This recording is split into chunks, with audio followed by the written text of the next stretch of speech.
Just did the Slickville coal mine climb 5K. You see behind me, you see the Slickville sign. Finished second overall in 1926.3. Time is a little deceiving since it is a very, very tough 5K course. It's got about 400 feet of climbing and descent through town for the most part. Then we got these two coal mine climbs. Flip this. So you see this? See the sign? We're on like the flat top part. You actually have to climb up this, and then the back side of the other one. I'll go over there in a second and show you the other one, because I think that one's a little bit steeper on the back side that you actually climb. This middle part's just a little dip, and then we ran down that way to finish it up. But wasn't sure what to expect. I've been wanting to do this course for probably 4 or 5 years now. I just never got a chance to do it. It was a beautiful morning out. I know looking at the times, they were always in like the 20, 22 range for the winning time. I was like, oh, I could beat that. But again, times are a little bit deceiving because of the climbs and the long climbs and stuff like that. And then with this added coal mine climb option, definitely slows you down by like 20-30 seconds at least. So yeah, I think the way I ran today definitely could have been a low 18 in the 17s if it was like a flat 5K course. But the 1926 definitely would have been would have mirrored a flat 5K course. I know once we started out,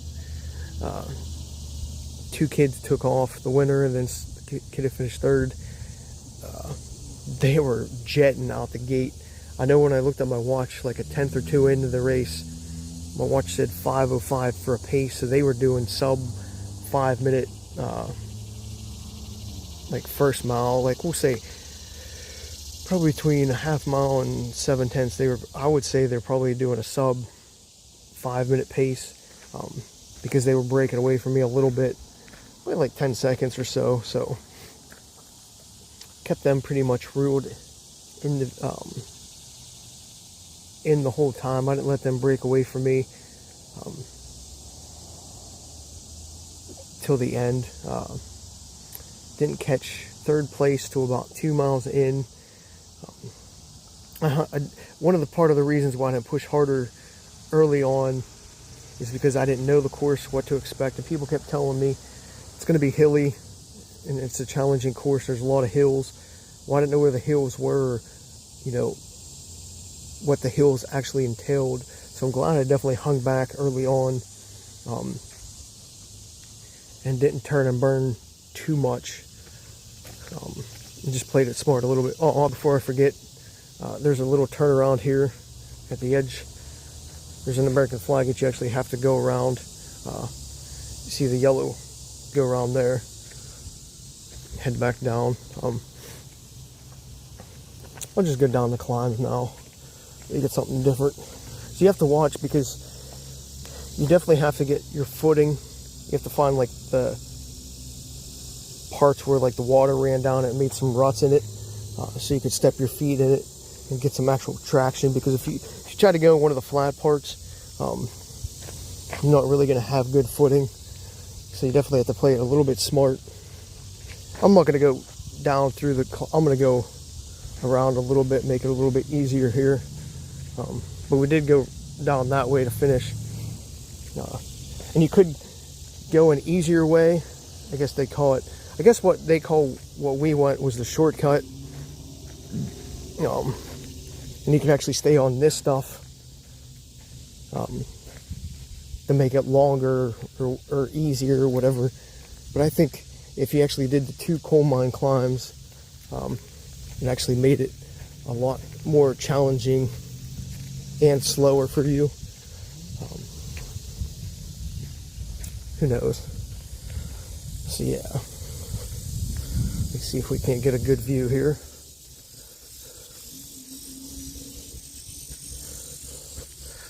So I don't know if the video really captures a good view. So yeah.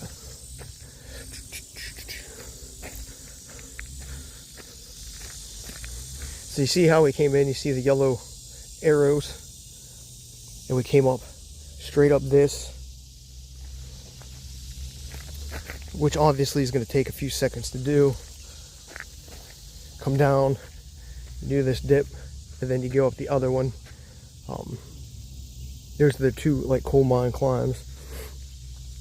I guess you can go straight around, see the bottom there. If you go around, come up the back side, that's an option to get up to the top and go around the flag.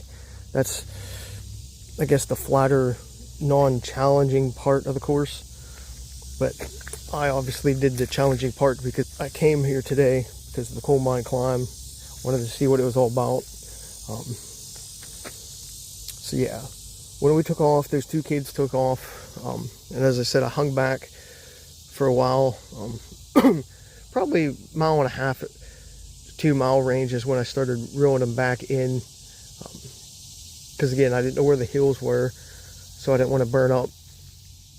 And I didn't know what the course was. Like, I didn't have a map of the course, so I didn't want to go out and, you know, in the lead and take a wrong turn. And I noticed them a couple of times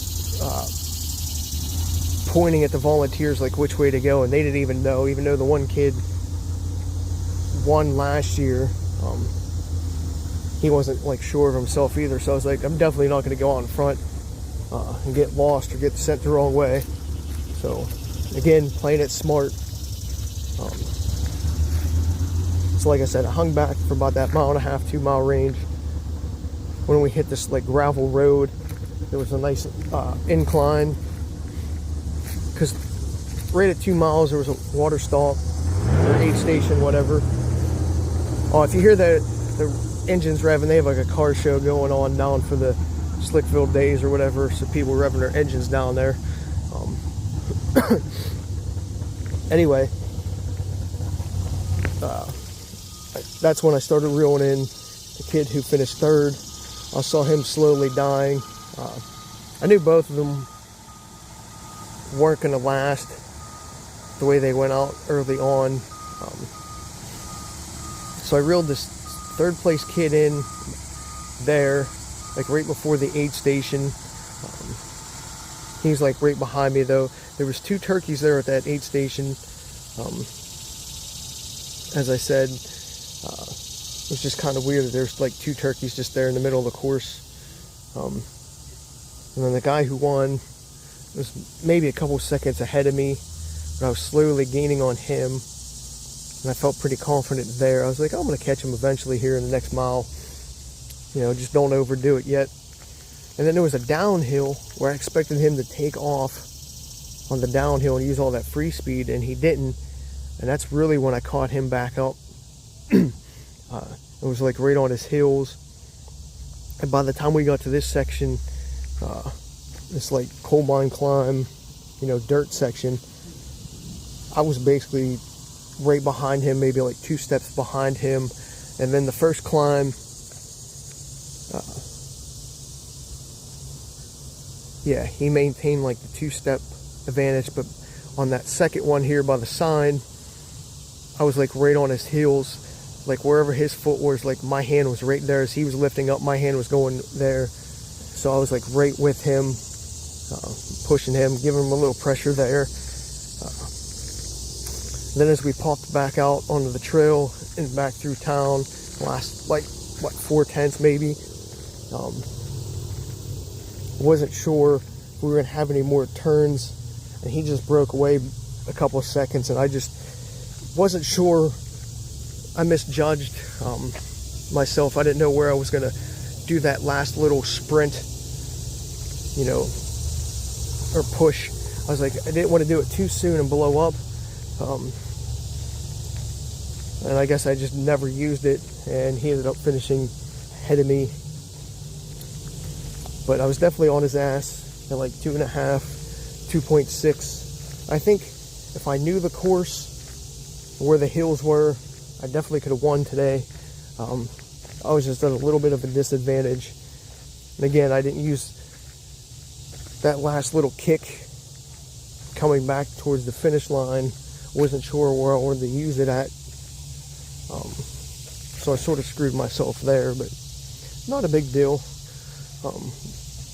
And also was kind of tossing around the idea of saving some energy and legs for later in the day when I go to run for the trail 7K in Dealtown. So I was like, you don't want to blow yourself up and then have a bad race later as well. So that kind of ran through my mind as well. But either way, got a cool trophy. Happy with that. Happy I came. Definitely love the course. For as challenging it is, I definitely really enjoy it. Would do it again next year if I can. Just good atmosphere and stuff like that. I just screwed up too much. Next year if I get to come back, and I have the GPX file where I know where the turns are and where the hills are going to be, definitely going to plan my strategy a heck of a lot better, and be prepared a lot better. So, but at 1926 for this course, like I said, is really good. It might not sound good, but you definitely want to knock a good minute and a half easily off that time, for time adjustment for the difficulty of the course. And when you're running on this dirt and climbing up the hills, you're definitely not running up them. You actually have to slow down because you're not getting good enough footing where you can just run up them, especially in road shoes, because you're not going to wear trail shoes. If you had maybe trail shoes, you could run up them, but then you'd be slower on the road. So it's kind of one of those things as well. Trying to think other than that. You do get some pancakes and sausage afterwards that they make. It was really good. They had some awesome syrup too. So I'm definitely happy with that. That might be about it.